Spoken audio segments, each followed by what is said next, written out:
Menteri Koordinator Bidang Pembangunan Manusia dan Kebudayaan Indonesia Muhadjir Effendi meminta kepala daerah dan pengelola tempat wisata untuk meningkatkan sosialisasi protokol kesehatan. Sosialisasi terkait dengan libur dan cuti bersama akhir tahun.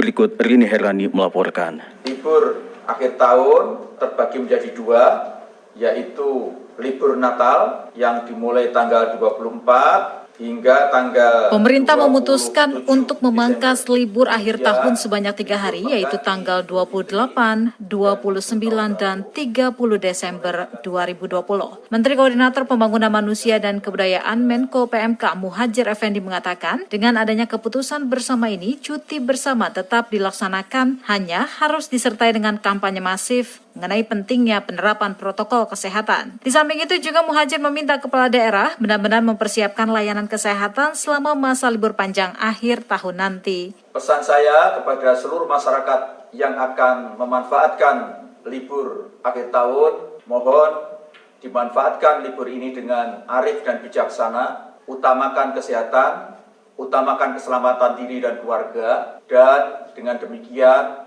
maka kita semua telah bersama-sama ikut mencegah penularan wabah COVID-19 dan kita akan segera hidup sebagaimana biasa, pemulihan ekonomi akan berjalan dengan baik, kesehatan akan segera pulih, begitu juga masalah sosial dan pendidikan. Lantas bagaimana pengelola tempat wisata menyiapkan protokol kesehatan dalam menyambut libur akhir tahun nanti? Kepala Satuan Pelaksana Promosi Ragunan Ketut Widarsono mengatakan Ragunan masih membatasi pengunjung yakni hanya 25% serta pembatasan usia yaitu harus di atas 9 tahun dan di bawah 60 tahun. Tidak hanya itu, menurut Ketut, setiap pengunjung yang memasuki kawasan Taman Marga Satwa Ragunan juga wajib menerapkan protokol kesehatan 3M yakni memakai masker, mencuci tangan, dan juga menjaga jarak.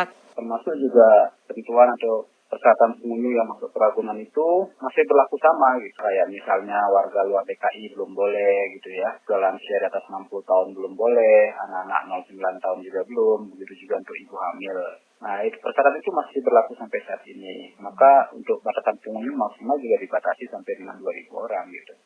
Apalagi penerapan 3M itu wajib, tidak boleh dilanggar. Senada dengan Ketut, Head Corporate Communication Taman Impian Jaya Ancol, Rika Lestari mengatakan, manajemen tetap membatasi jumlah pengunjung saat libur akhir tahun nanti. Menurut Rika, sistem tiket daring secara otomatis tak dapat diakses warga ketika pemesanan sudah mencapai batas maksimal 25% dari kapasitas Ancol. Sedangkan penerapan protokol kesehatan di pantai Ancolnya sendiri, Rika menjelaskan, pengelola Ancol telah membuat sekat-sekat bertali di kawasan pantai Ancol, sehingga pengunjung yang hampir rata-rata datang bersama dengan keluarga tetap dapat melakukan jaga jarak. Dan bagaimana dengan penerapan protokol kesehatan yang mereka bermain di pantai ini, Bu? Karena kan pasti tidak menggunakan masker, kemudian jaga jaraknya juga sulit. Seperti apa, Bu? Betul. Jadi penerapan protokol kesehatannya untuk jaga jarak dari pengelola kami, Ancol, itu telah memberikan sekat-sekat di kawasan pantai, karena rata-rata pengunjung itu kan berkeluarga. Makanya kenapa terlihat berkelompok. Yang kami upayakan adalah memberikan sekat-sekat antar keluarga supaya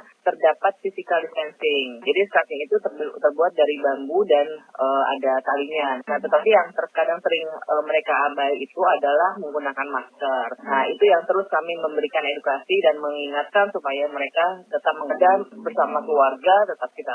Ya, tempat wisata, staycation di hotel juga menjadi alternatif dalam mengisi libur akhir tahun nanti. Marketing digital Red Doors Fajar Kusufi mengatakan, meski cuti akhir tahun dipangkas, namun tidak berdampak dalam pemesanan kamar hotel bagi masyarakat yang akan melakukan staycation. Red Doors pun lanjut Fajar memberikan standar pelayanan hygiene pass sehingga masyarakat merasa lebih aman dan nyaman menghabiskan cuti bersama akhir tahunnya di masa pandemi COVID-19 ini. Berarti nggak berpengaruh ya mau cuti dipangkas, mau cuti nggak dipangkas gitu. Cuti bersama dipangkas atau nggak dipangkas sama aja ya tetap ya. Kan kemarin aja ada jeda misalkan libur yang boleh dibilang kejepit gitu, tetap aja ada banyak, dan itu di beberapa kota fully book sih. Kalau untuk protokol kesehatan di hotel-hotel yang bermitra sama Red Doors gimana? Kalau protokol kesehatan pasti dilakukan ya, sesuai dengan anjuran pemerintah. Semuanya hotel yang under kita melaksanakan protokol kesehatan. Safety hygiene itu pasti ada.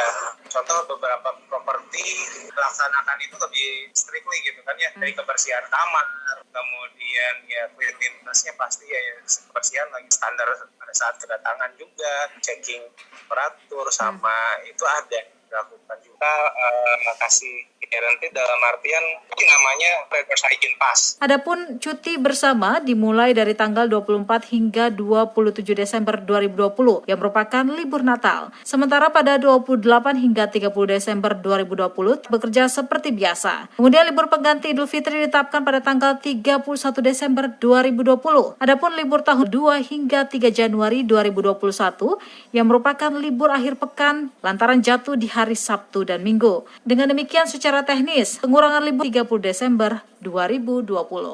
Satgas Penanganan COVID-19 mengungkap ada